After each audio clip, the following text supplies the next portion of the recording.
Aleluia, meus irmãos, bom dia a todos. Hoje vamos dar continuidade ao nosso estudo no livro Quando o Infinito se finitiza, o Divino se humaniza. Livro de lições para a educação cristã. O título do nosso capítulo de hoje é Aquele que agiu com compaixão curou um paralítico. O texto bíblico indicado para a leitura é o texto de Lucas, no capítulo 5, versos 17 até o 26, que eu lerei na versão NVI.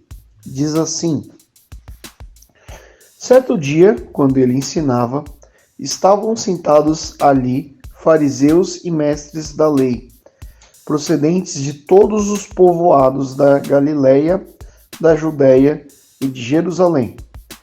E o poder do Senhor estava com ele para curar os doentes. Vieram alguns homens trazendo um paralítico numa maca e tentaram fazê-lo entrar na casa, para colocá-lo diante de Jesus. Não conseguindo fazer isso, por causa da multidão, subiram ao terraço e baixaram em sua maca através de uma abertura até o meio da multidão, bem em frente de Jesus. Vendo a fé que eles tinham, Jesus disse: Homem, os seus pecados estão perdoados. Os fariseus e os mestres da lei começaram a pensar: Quem é esse que blasfema? Quem pode perdoar pecados a não ser somente Deus? Jesus, sabendo que eles estavam pensando, perguntou: Por que vocês estão pensando assim? Que é mais fácil dizer: Os seus pecados estão perdoados? Ou levante-se e ande? Mas para que vocês saibam que o Filho do Homem tem na terra autoridade para perdoar pecados, disse ao paralítico: Eu digo a você, levante-se, pegue sua maca e vá para casa. Imediatamente ele se levantou na frente deles, pegou a maca em que estivera deitado e foi para casa louvando a Deus. Todos ficaram atônitos e glorificavam a Deus, cheios de temor. Diziam: Hoje vimos coisas extraordinárias. O objetivo da lição de hoje é estudar o tratamento dado à pessoa com deficiência e a forma como Jesus tratou um paralítico. O versículo da semana na versão do autor, em João 5,6, é: Quando o viu deitado e soube que ele vivia naquele estado durante tanto tempo, Jesus lhe perguntou: Você quer ser curado? Introdução. A sociedade na época e no contexto de Jesus funcionava sob um sistema de discriminação e exclusão. Os pobres, escravos, crianças e pessoas que tinham alguma deficiência física, visual ou mental simplesmente eram postos à margem, pois eram considerados impuros. Inclua-se nessa lista também a mulher. A essa lhe impunha a proibição de estudar, de falar durante o culto, de ensinar, de testemunhar nos tribunais oficiais, podendo até ser dada em troca da dívida do pai. Dirigir-lhe a palavra em público sem a presença do esposo, nem pensar. Esses grupos, doentes, escravos, deficientes e as mulheres, devido à menstruação, viviam sob a estigma da impureza, não podendo participar da liturgia do culto e, em alguns casos, lepra, por exemplo, a pessoa teria que ser excluída, inclusive do ambiente social, família, amigos e emprego. Ampliando a visão. A história mostra que a pessoa com deficiência teve que esperar muito para ter os seus direitos reconhecidos e garantidos. Na Grécia de Sócrates, Platão e Aristóteles, a criança nascida com alguma deficiência física e/ou mental estava destinada ao abandono e, caso sobrevivesse, era criada em lugares separados, longe de tudo e de todos. Na Roma antiga, era permitido aos pais matar por afogamento uma criança nascida com alguma deficiência física ou abandoná-la logo após o nascimento em um cesto em um dos muitos lugares sagrados.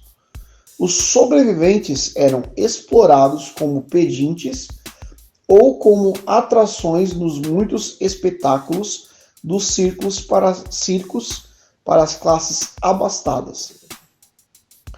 A igreja cristã, fundamentada no Evangelho e no modelo de Jesus, se opôs à eliminação e à exploração de pessoas com deficiência.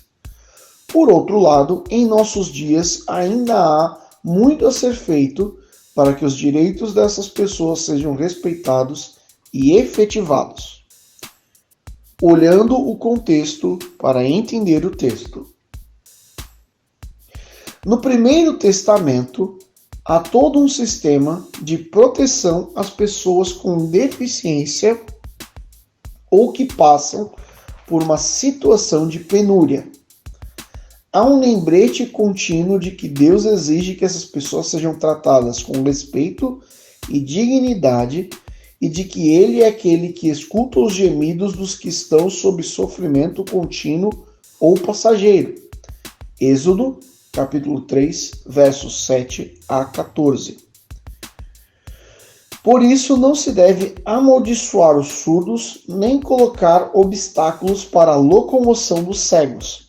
Levítico, capítulo 19, verso 14.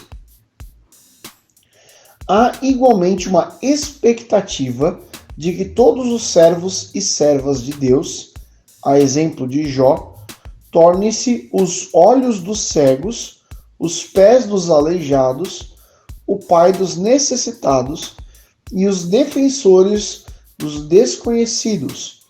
Jó, capítulo 19, versos 15 e 16. A literatura profética continuamente denuncia as injustiças, a corrupção e o descaso com que as pessoas em situação de vulnerabilidade são tratadas pelas autoridades civis, religiosas e pelo próprio povo. O que diz a Bíblia? Os autores dos evangelhos não contestam aquilo que era culturalmente aceito e tido por certo dentro da sua sociedade e religião, que as doenças e enfermidades eram resultado de pecado ou da ação de algum demônio. No entanto, eles igualmente registram as ações de Jesus em favor dessas pessoas. Por isso ele perdoa pecados, expulsa demônios e restaura a saúde integral das pessoas. No texto dessa semana, Jesus não começa curando a paralisia, mas perdoando pecados. Talvez porque a culpa sobre ele é mais forte e também o paralisava. Outro ponto destacado por Lucas não é a fé do doente, mas a fé dos 4 amigos. Lucas 5, verso 20, que demonstram amor e compromisso, vencem obstáculos, multidão, telhado, verso 19, buscam alternativas, tentaram fazê-la entrar na casa, verso 18, e usam de criatividade, baixaram em sua maca através de uma abertura, verso 19, para levá-lo a Jesus. Conclusão. O esforço coletivo sempre traz mais resultado do que ações individuais, ainda que essas sejam importantes. Mesmo nas situações mais difíceis, que muitas vezes são consideradas demais para uma única pessoa, quando juntamos as forças, podemos fazer mais para que as pessoas possam encontrar alívio para seus sofrimentos. Nesse sentido, somos chamados a seguir o modelo dos 4 amigos e demonstrar compromisso com pessoas com deficiência ou em quaisquer situações de vulnerabilidade e, juntos, realizarmos ações para que seus sofrimentos sejam aliviados e tudo aquilo que os paralisa seja afastado. Para discutir. Em nossos dias, que tipo de esforços podemos coletivamente fazer para que as pessoas com deficiência possam ter seus direitos garantidos e efetivados?